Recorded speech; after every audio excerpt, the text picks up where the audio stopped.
चलिए शुरुआत किया जाए। प्रश्नावली 5.3 में क्वेश्चन नंबर 6 तक हो चुका है। 7वां सवाल हम आगे करने वाले हैं। सभी अपना कान आंख खोल करके सुनोगे और बाकी सब बंद। बाकी सब क्या होना चाहिए? बंद। जहां दिक्कत होगा सिर्फ वहीं पे सवाल करना। चलो भाई क्वेश्चन नंबर 7 उठा लेता हूं। तो एक विद्यालय में कक्षा 8 के सभी विद्यार्थियों ने प्रधानमंत्री राष्ट्रीय राहत कोष में 2401 रुपया दान में दिया। तुम सब क्लास 8वां है ना? प्रधानमंत्री ने बोला क्या कि जितने भी विद्यार्थी हैं पूरे भारत का, सब कोई हमारे बैंक के खाते में रुपया भेजो। मतलब राष्ट्रीय राहत कोष योजना में क्या करो, सब रुपया डालो। पूरा हम करेंगे क्या, पूरे देश में काम आएगा रुपया। याद होगा तुम लोगों को कोरोना के समय में, कोरोना समय याद है? तो कोरोना काल में प्रधानमंत्री ने एक राहत योजना बनाया था। उसमें पूरे देश विदेश के लोग, पूरे राष्ट्र के लोग रुपया डालता था ताकि उस रुपया से कोरोना से गंभीर बीमारी सबको क्या करे, इलाज करवाए या फिर उसका खाना पीना जो भी व्यवस्था करे। याद आया कुछ? इस तरह से एक राहत कोष योजना बनाए थे प्रधानमंत्री ने। तो उसमें 8वां वाला ने क्या किया, 2401 रुपया दिया। 8वां वाला सब मिलकर कितना दिया? हाँ, तुम्हारे कक्षा में जितने विद्यार्थी सब मिलकर कितना दिए हो? हाँ। और कैसे दिया? प्रत्येक विद्यार्थी ने उतना ही रुपये दान में दिए जितने कक्षा में विद्यार्थी हैं। बात समझे? प्रधानमंत्री जी ने ये बोले जितना विद्यार्थी है ना, बस एक विद्यार्थी उतना ही रुपया देना।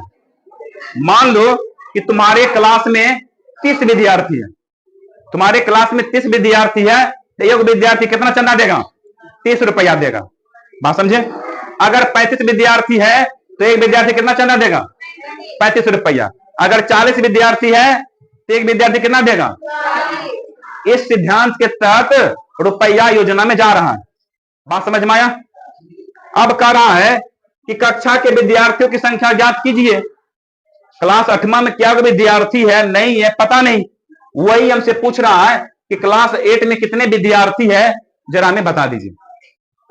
तो पता नहीं है ना, हम मान लेते हैं। माना कि कक्षा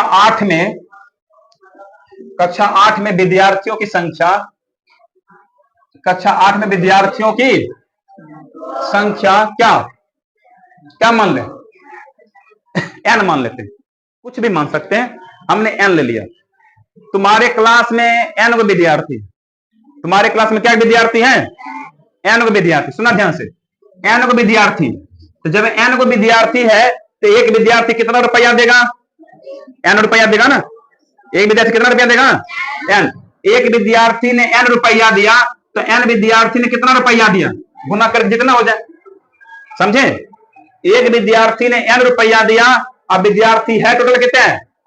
n को। तो सब मिला के n गुना n रुपया देगा, n गुना n रुपया। और यही रुपया जो है कहा आपको 2401 रुपया बनता है। कितना रुपया बनता है? 2401। कुछ समझ में आया? प्रश्नानुसार कुछ समझ में आया बात की नहीं? फिर समझो। मान लिया जाए तुम्हारे क्लास में 30 विद्यार्थी, एक विद्यार्थी कितना दोगे? 30 रुपया दोगे। जब एक विद्यार्थी 30 रुपया दोगे तो बताओ टोटल मिला के कितना रुपया होगा? कितना होगा? 900 होगा ना। कैसे होगा 900? क्योंकि एक विद्यार्थी ने 30 रुपया दिया तो 30 को मुंडा कितना देगा सब मिलकर? 30 गुना 30, 30 गुना 30।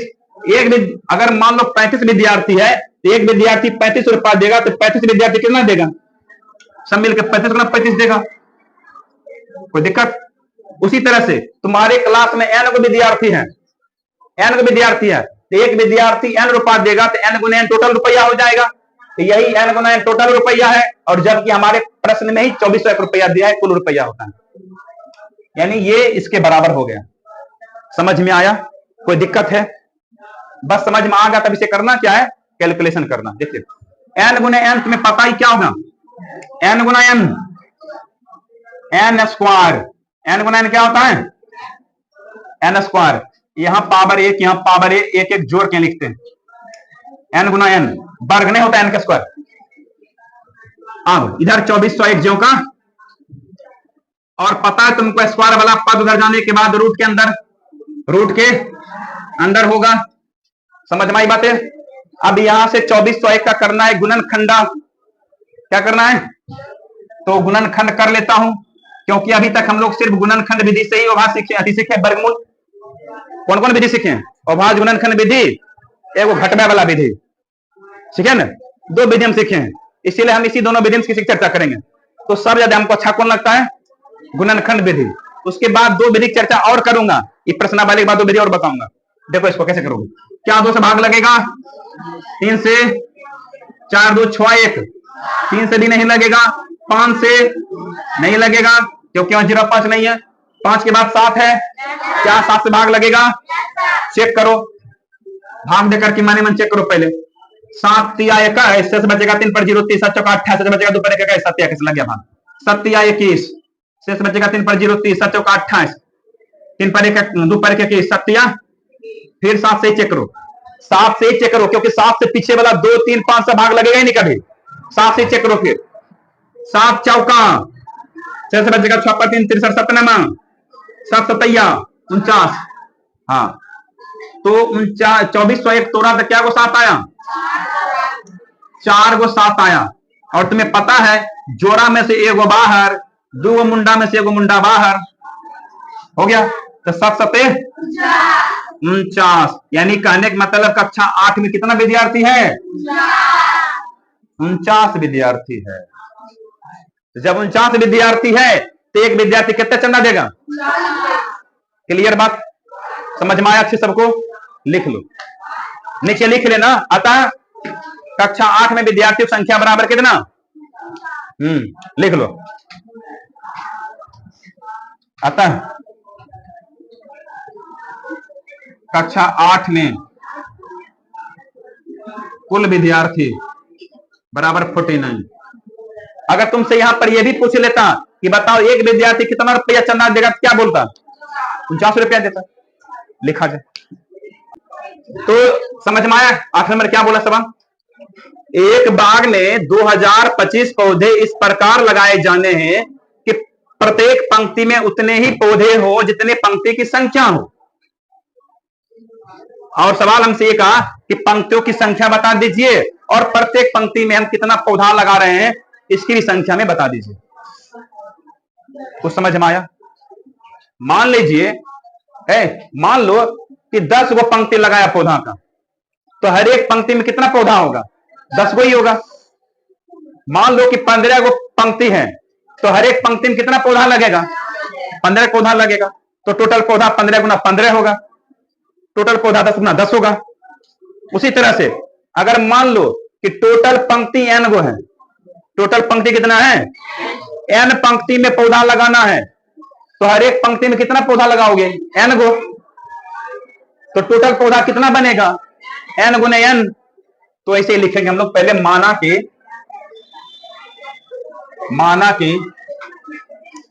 पंक्ति की संख्या, माना की पंक्ति की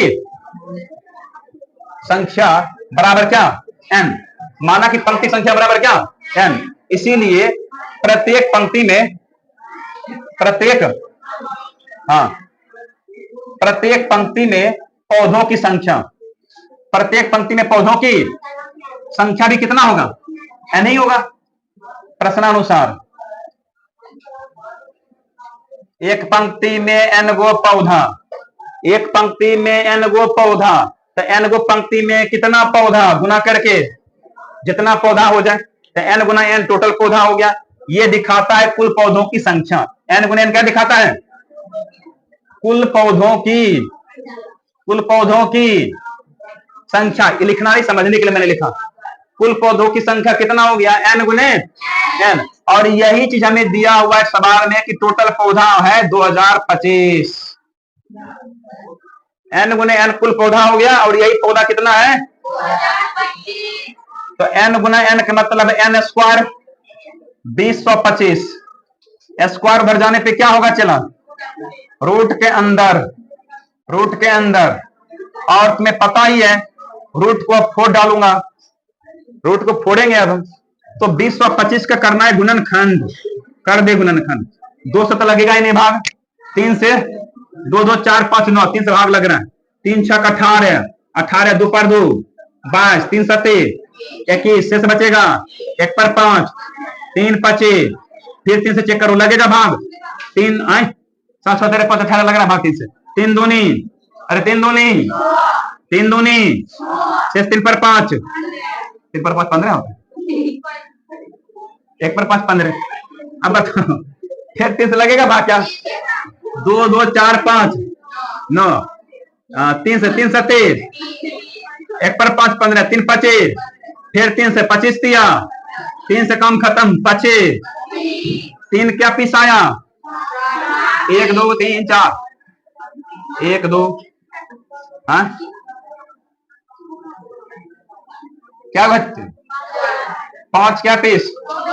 तुम्हें पता है 2 में से वो बाहर, 2 में से वो बाहर, 2 में से वो बाहर, 3 तिया 9 9 25। अभी हम सिर्फ गुणनखंड विधि पर हैं, इसलिए मैंने गुणनखंड विधि से बनाया। हमारे पास 4 हथियार है, हमने 2 हथियार तुम्हें चलना सिखा दिया, चलाना सिखा दिया 2 हथियार, समझा? 2 हथियार चलाना सिखाया, तो बस इसी दोनों हथियार से इसको फोड़ेंगे हम। बाकी 2 हथियार दूंगा कब? जब ही खत्म हो जाएगा तब। समझ में आया? तो टोटल एन का मान कितना गया? 45।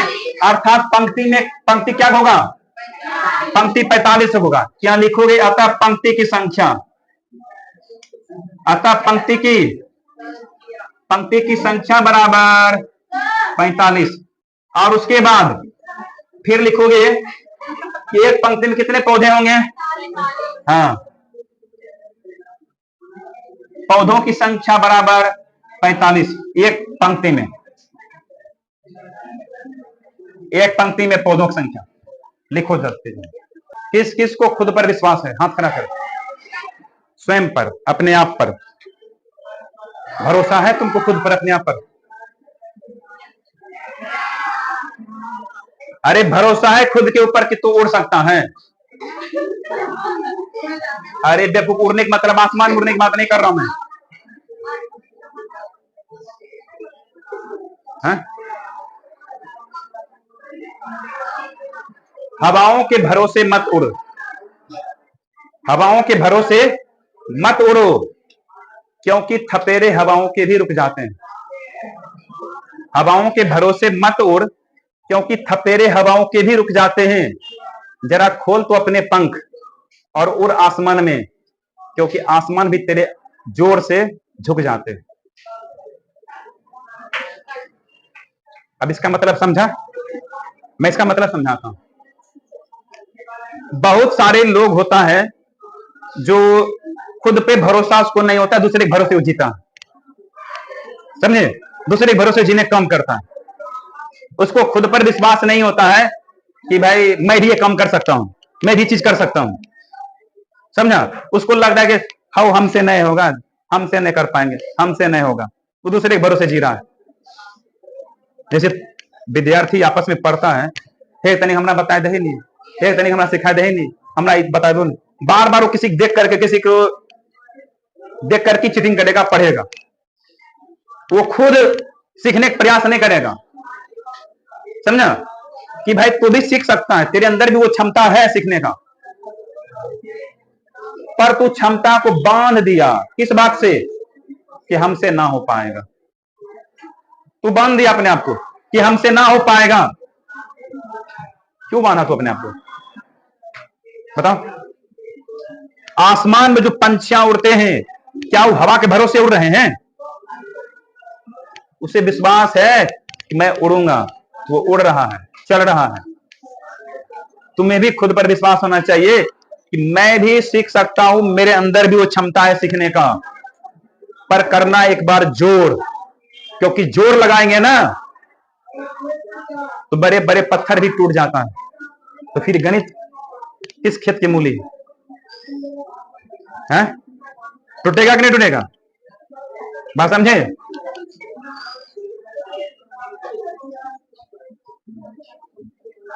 अरे गणित ने तुम्हारे हौसलों से कहा, गणित ने तुम्हारे हौसलों से कहा तेरे बस की बात नहीं है, और तुमने भी गणित की आंखों में आंखें डाल के बोला चल झूठा, तेरी इतनी भी औकात नहीं है। क्या गणित कितनी औकात है कि तुमसे ना हो पाएगा? नहीं हो पाएगा क्या? तब बस एक बार जोर तो लगाना है कि मैं सीखूंगा, लेकिन एक दिन से नहीं होगा, एक दिन से नहीं होगा, एक दिन जरूर होगा, मेहनत करने पर, रोज पढ़ने पर। ठीक, अगला सवाल की ओर बढ़े।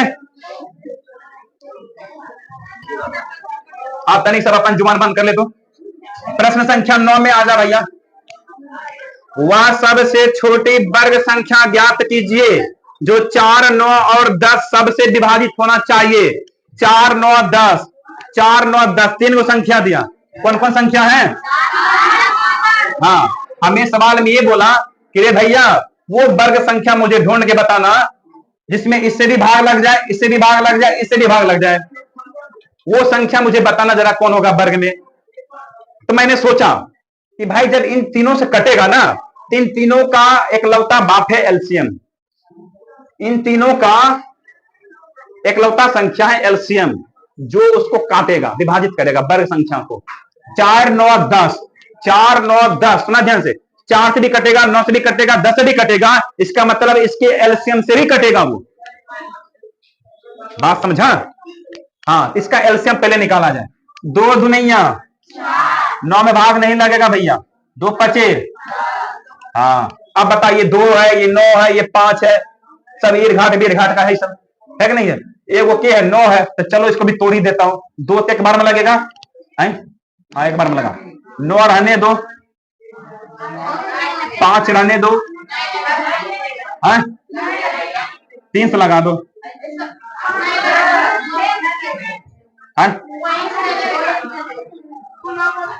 हाँ ये रहने दो, 5 रहने दो, सब तो रहने दिया ना, क्या है? सुनो, इसका एलसीएम 180 आया ना? एलसीएम कितना आया? अच्छा देखो, 2 गुने 2 गुने 3 गुने 3 गुने 5। सुनो, इसको गुना करोगे तो 180 आ जाएगा। 180 इससे भी कटेगा, इससे भी कटेगा, इससे भी कटेगा, और जो वर्ग संख्या होगा उसको भी काटेगा 180। सोचो इसमें किस किस का जोड़ा लगा? 2 का जोड़ा लगा, 3 का जोड़ा लगा, क्या 5 का जोड़ा लगा? जिसका जोड़ा नहीं लगा उसको लगा दो। लगा दिया? अरे लगा दिया ना? अब कर दो गुना सबको, अब कर दो सबको गुना। 2 दूनी 4, 4 ते 12, 12 36, 36 पचे 180, 180 पचे 900। कितना गया? 900। यानी 900 वह वर्ग संख्या है जो 4 से भी कटेगा, 9 से भी कटेगा, 10 से भी कटेगा, और इसके एलसीएम जो 180 आएगा उससे भी कटेगा। हमको यही आंसर चाहिए था, 900। समझे? अतः छोटी से छोटी संख्या क्या हो गया? छोटी छोटी बड़ी संख्या 900 हो गया। लिख दो नीचे में, आंसर मिला।